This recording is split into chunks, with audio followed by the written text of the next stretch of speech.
ජීවිතයේ සමහර වෙලාවට එන පසුබෑම් එක වැටිලා ආයෙත් නැගිටින්න කොහෙන්ද ශක්තියක් හොයාගන්නේ කියලා හිතෙන වෙලාවල් තේනව නේද?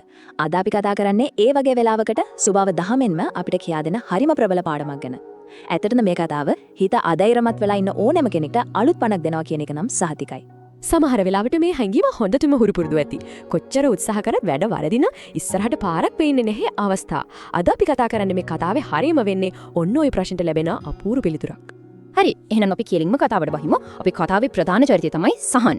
සහන් කියන්නේ හරිම ලොකු හීනයක් තිබ්බ තරුණයෙක්. එයාගේ හීනේ උනේ තමන්ගේම මැටි භාණ්ඩ ව්‍යාපාරයක් පටන් අරන් ඒක ලෝකයක් දන්න සන්නාමයක් කරන එක. හැබැයි ඉතින් හීනේ ඇත්ත ජීවිතයේ අතර ලොකු පරතරයක් තිබුණා. බලන්නකෝ එයා හදපු මැටි බඳුන් පෝරණයේදීම පුපුරලා යනවා. වෙළඳ පොළට ගෙනිච්චාම කවුරුවත්ම සල්ලි දීලා ගත්තේ නැහැ.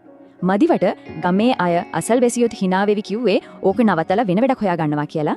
ඉතින් මේ හැමදේම එක සහන්ගේ හිත සම්පූර්ණයෙන්ම බිඳ වැටුණා. ඉතින් හැමදේම අතෑරලා දාන්නම ඕන කියලා හිතපු අන්තිම මොහොතේ සහන් එකම එක අවසාන උත්සාහයක් ගන්න තීරණය කළා. ඒ තමයි ගමේ හිටපු හරිම ප්‍රඥාවන්ත ගුරුවරයෙක්ව හම්බ වෙන්න යන එක. සහන් කියපු දුක්බර කතාවට හරිම හොඳින් අහුම්කන් දීපු ගුරුවරයා එයාට වචන වලින් උපදෙස් දෙනවට වඩා වෙනස් දෙයක් කළා.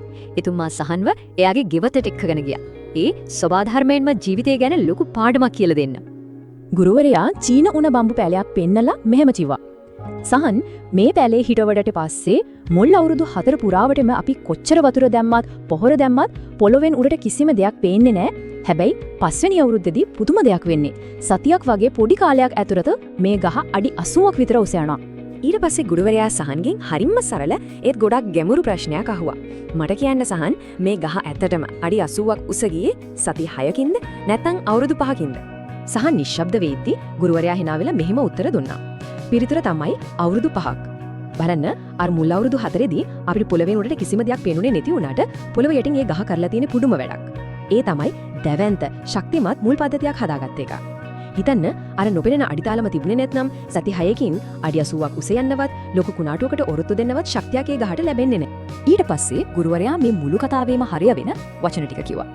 සහන් කෙනෙක්ගේ අසාර්ථක වීම කියන්නේ හරියටම අර උණ බම්බු ගහේ මුල් පද්ධතිය වගේ. මේ ගෙවෙන කාලය ඇතුලේ ගොඩ නැගෙන්නේ අනාගතයේ එන දැවැන්ත ජයග්‍රහණයක් දරා ගන්න ඕන කරන ශක්තිමත් හැබැයි කාටවත් නොපෙනෙන අඩිතාලමයි. ඇත්තටම ඒ වචන ටිකෙන් සහන්ගේ මුළු ජීවිතේම වෙනස් වුණා. එයා ආයෙමත් යාගේ හීනට පණ දුන්නා.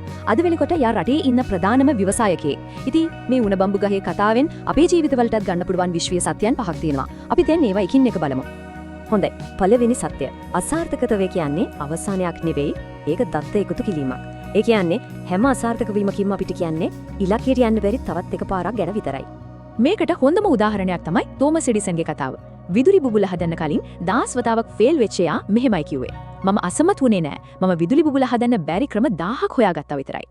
දෙවෙනි සත්‍යය ස්ථාවර බව උපතින් එන්නේ දක්ෂකම පරද්දනවා. ලෝකේ දක්ෂ මිනිස්සු ඕන තරම් ඉන්නවා. හැබැයි අන්තිමට දිනන්නේ දක්ෂම කෙනා නෙවෙයි කවදාවත් අතාරින්නේ නැති කෙනා. මෙහෙම හිතන්න පොඩිම පොඩි වැහි බිඳුවක්. දිගින් දිගටම එකම තැනකට වැටෙනකොට ඒකට පුළුවන් ලොකු ගලක් උනත් හිල් කරන්න. අන්න ඒක තමයි ස්ථාවරත්වයේ තියෙන නියම බලය.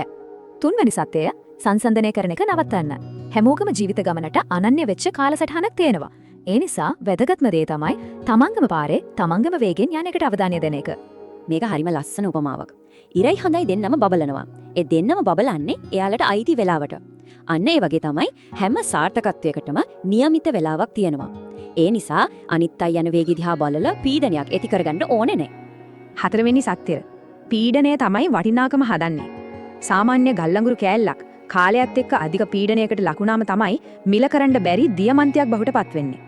ඉතින් මේකේ තේරුම තමයි ජීවිතේ අපිට මුණ ගැහෙන පීඩන, අභියෝග එන්නේ අපිව කඩලා බින්දලා දාන්න නෙවෙයි. ඒව එන්නේ අපිව ඊට වඩා ශක්තිමත්, ඊට වඩා වටිනා දියමන්තියක් බවට පත් කරන්න. අපේ පස්වෙනි සහ අවසාන සත්‍යය විනය කියන්නේ නිදහස. බලන්න මොටිවේෂන් ඒ කියන්නේ පෙළඹවීමෙන් ගමනක් පටන් ගන්න පුළුවන්. හැබැයි ඩිසිප්ලින් ඒ කියන්නේ විනය තමයි ඒ ගමන අවසාන ඉර දක්වාම අරගෙන යන්නේ. මේ දෙකේ වෙනස හරිම සරලයි. පෙළඹවීම කියන්නේ යමක් කරන්න හිතන දේ කරන එක. ඒක ගොඩක් වෙලාවට එනවා යනවා. හැබැයි විනය කියන්නේ හිතේ තියෙන හැඟීම මොකක් වුණත් ඉලක්කය වෙනුවෙන් කළ යුතුම දේ කරන එක. ඒක තමයි අපි ගොඩනගා ගන්න ස්ථාවර පුරුද්ද.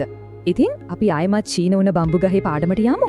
ඒකෙන් අපිට මතක් කරනවා ජීවිතේ වැදගත්ම දේ තමයි පිටට නොපෙනුනත් අපිව ස්ථාවරව තියාගන්න ශක්තිමත් මුල් පද්ධතියක් ගොඩනගා ගන්න එක. මේ වචන ටික හිතේ ගැඹුරින්ම තියාගන්න. අද දෙනෙන වේදනාව හෙට දවසේ ශක්තිය වෙනවා. වැටනු තැනින් නැගිටින්න තියෙන්නේ එකම ඇත්ත බාධකයේ තියෙන්නේ වෙන කොහෙවත් නෙවෙයි Tamanගෙම හිත ඇතුලේ. ඉතින් අවසාන වශයෙන් මෙනෙහි කරන්න මේ ප්‍රශ්නේ ඉදිරි කරනවා හෙට දවසේ ලබන දැවන්ත ජයග්‍රහණය වෙනුවෙන් අද දවසේ ශක්තිමත් කරගන්න මුල් මොනවද?